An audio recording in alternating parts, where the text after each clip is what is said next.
He arrived with the blueprint and the coaching chops. Insert plan, change of program.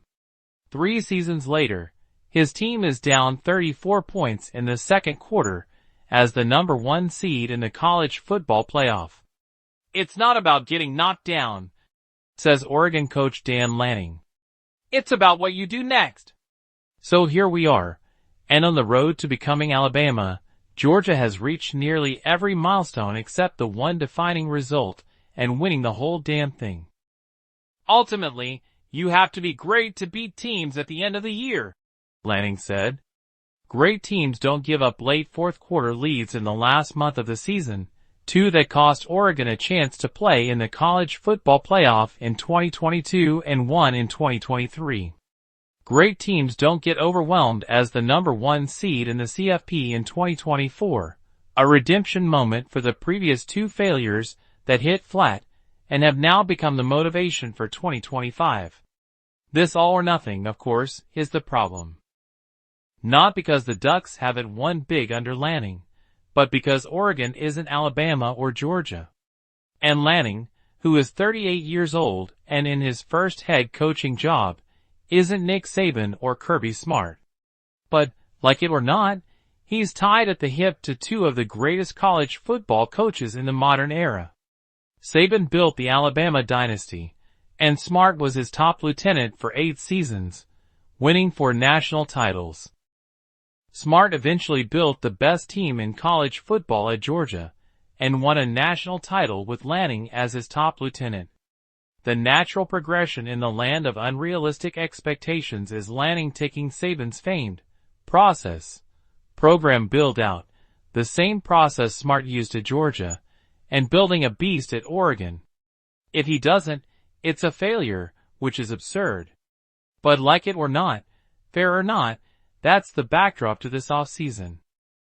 8 long months of finding a way to be better than the only unbeaten team in college football at the end of the past regular season. To go one step further than beating 3 playoff teams in the regular season, despite the inherent challenges of a new conference and the unique travel obstacles of playing in the Big Ten. 8 long months with this backdrop, Oregon loses an NCAA record-breaking quarterback, for starting offensive linemen, 4 of its top 5 wide receivers, and most of a defense that finished number 16 in the nation in scoring. But it's at these inflection points where Lanning and Oregon mirror Alabama and Georgia in terms of process. Lanning has signed back-to-back top 5 recruiting classes and 3 in the top 10, according to the 247 Sports Composite ranking. Elite players from high school are recruiting, and the transfer portal is arriving. Lanning and his staff are developing at a high level. They've won 35 of 41 games. It looks and feels like Alabama and Georgia, with the nagging exception of big game struggles.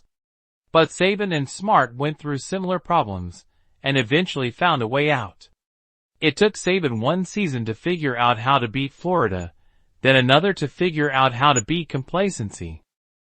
It took Smart and Georgia 3 years to rebound from a gut-punch loss to Saban in the 2017 national championship game. Saban and Smart did it by recruiting elite difference-makers on the defensive line. Lanning is following the same plan.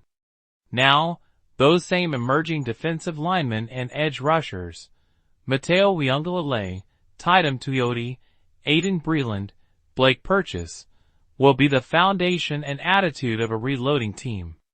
Scoring points won't be a problem. The system is in place. The talent is there. The Alabama and Georgia attitude, the might and fright of a defensive line that dictates games, controls everything.